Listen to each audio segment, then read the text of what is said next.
قرضہ زیادہ ہے اس کا علاج ہے کہ استغفار زیادہ پڑھو۔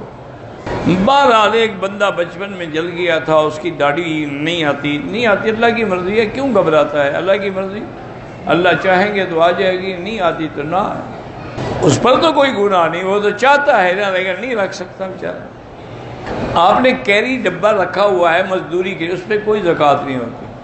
کہتے جی کہ میں نے ایک مولوی صاحب کی تقریر سنی ہے، انہوں نے کہا تھا کہ 12 ربیع الاول میں جھنڈیاں لگانا جو ہے نا، جو ہم جھنڈیاں لگی، یہ اللہ کی سنت۔ اچھا، اللہ کی بھی سنت ہوتی ہے؟ اللہ کے بندے، سنت تو نبی کی ہوتی ہے، جس کو اتنا پتہ نہیں کہ اللہ کی سنت ہے۔ سنت اللہ یعنی اللہ کا طریقہ تو کہہ سکتے ہو کہ اللہ نے حکم دیا تھا جبریل کو کہ جا کے جھنڈیاں لگاؤ۔ اچھا، تم نے جبریل کو دیکھا تھا یا خدا کو دیکھا تھا جب وہ جھنڈیاں لگا رہا تھا، یا جھنڈیوں کو دیکھا تھا؟ کس نے دیکھا تھا؟ اتنا بڑا جھوٹ، اور وہ بھی نبی پر اور خدا پر۔ اللہ نے حکم دیا میرے نبی پہ درود پڑھو، یا ایھا الذین آمنوا صلوا علیہ وسلموا تسلیما، اللہم صل علی سیدنا محمد وعلی آل سیدنا محمد وبارک۔ اللہ نے یہ حکم نہیں دیا کہ جھنڈیاں لگاؤ۔ میں نے کہیں پڑھا تھا کہ حضور صرف چہرہ مبارک کے علاوہ پورے جسم پر نور لگاتے تھے۔ کیا معنی نور لگاتے تھے؟ پتہ نہیں کیا تم نے پڑھا تھا، مجھے تو سمجھ نہیں آیا تم نے کیا پڑھا تھا اور حضور کیا لگاتے تھے۔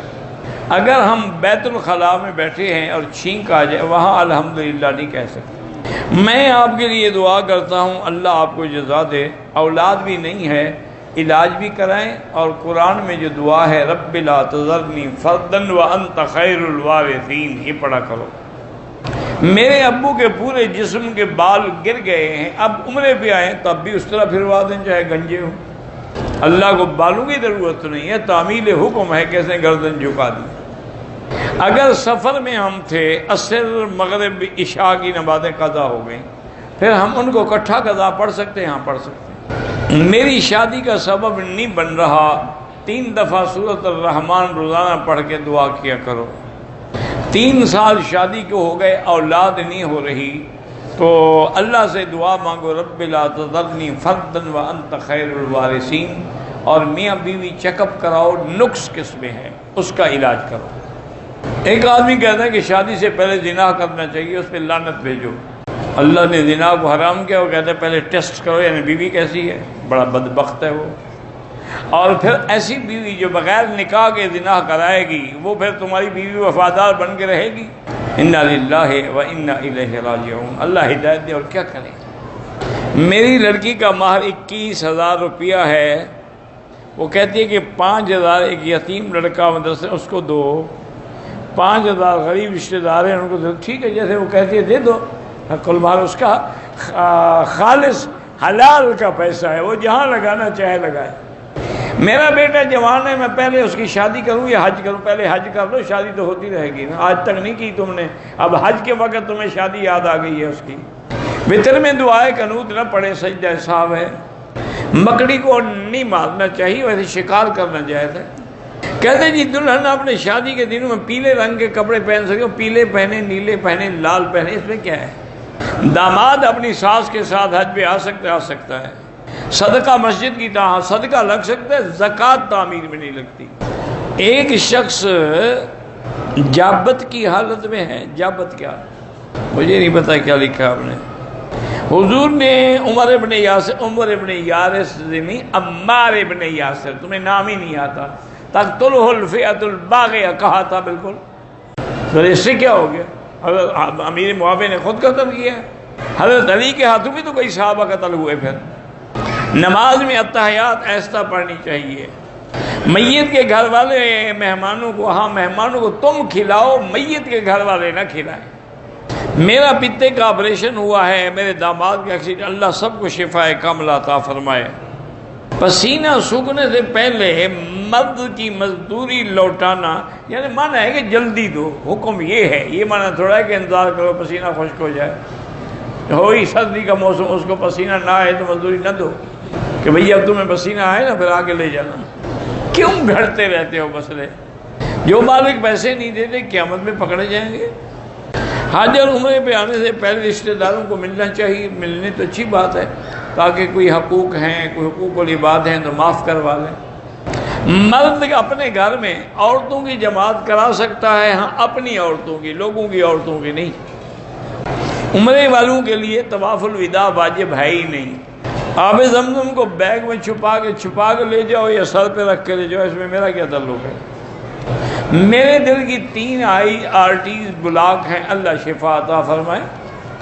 میں لاہور سے احرام باندھ کے آیا جدہ میں، جب میں واش روم میں گیا تو میں نے دونوں چادریں اتار کے پھر میں نے وضو کیا، کوئی بات۔ احرام کی حالت میں بھول کے خوشبو والے صابن سے ہاتھ دھوئے تو 2 ریال خیرات کر دو۔ اگر ہم صرف زیارت کرنے کے لیے مسجد جیرانہ جائیں تو احرام ضروری نہیں ہے۔ ایک آدمی کو رقم دے کر اپنے والد کے لیے عمرہ کرائے، جائز ہے، عمرہ کرائے، حج کرائے۔ احرام کی حالت میں نے الائچی کھا لی، دم تو نہیں پڑے گا لیکن صدقہ کر دو کچھ۔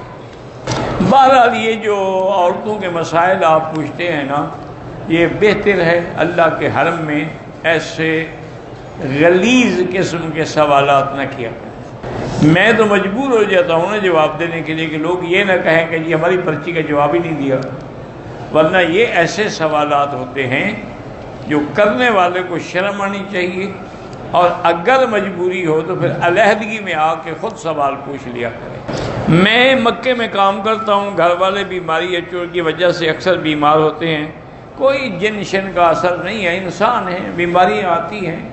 بہرحال سورۃ البقرہ گھر میں تلاوت کیا کرو۔ نماز میں دل نہیں لگتا، دل لگنا نہیں، ہم نے تعمیل حکم کرنی ہے، ہم نے اللہ کے حکم کی تعمیل کرنی ہے، اور نماز پڑھتے پڑھتے خود بخود انشاءاللہ دل لگ جائے گا۔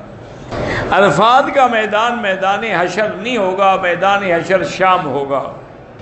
عورتوں کی نماز جنازہ بالکل ہے، ان کی بھی پڑھی جاتی ہے، عورتیں بھی پڑھ سکتی ہیں۔ اللہ تبارک و تعالیٰ نے نبی نے صلی اللہ حجۃ الوداع کا خطبہ جبل رحمت پہ نہیں دیا، نہ مسجد نمرہ میں الگ حج کا خطبہ۔ وہ جو حجۃ الوداع والا خطبہ ہے وہ جبل رحمت کے دامن میں اونٹنی پہ کھڑے ہو کے دیا۔ طواف اور صفا کے دوران میں فوٹو نکالنا، ویڈیو بنانا بالکل ناجائز ہے، بلا وجہ۔ تم اللہ کے گھر میں فوٹو بنانے تو نہیں آئے ہو نا۔ حجر اسود پر بھی لڑ جھگڑ کے بوسہ نہ دیں، دور سے اشارہ کر دیں۔ ناپاک کپڑا ایک دفعہ بھی دھونے سے پاک ہو جاتا ہے، لیکن اگر اس پر اثر باقی ہو دوبارہ دھوئیں۔ 5 نمازیں اگر قصر ہیں، ظہر میں 2 پڑھیں گے، عصر میں 2 پڑھیں گے، مغرب میں 3 پڑھیں گے، عشاء میں 2 پڑھیں گے۔ کعبے کو چومنا منع ہے، حجر اسود کو چومنا سنت ہے۔ عورتوں کو اپنے گھر میں نماز پڑھنا زیادہ افضل ہے، لیکن چونکہ چند دنوں کے لیے وہ مکہ مدینے آتی ہیں تو ان کو منع بھی نہیں کرنا چاہیے حرم سے۔ ایک عمرہ، ایک طواف، ایک کے لیے۔ صلاۃ التسبیح پڑھنا جو ہے روایت ضعیفہ سے ثابت ہے، کوئی بات نہیں، پڑھا کریں، فضیلت ہی ہے نا۔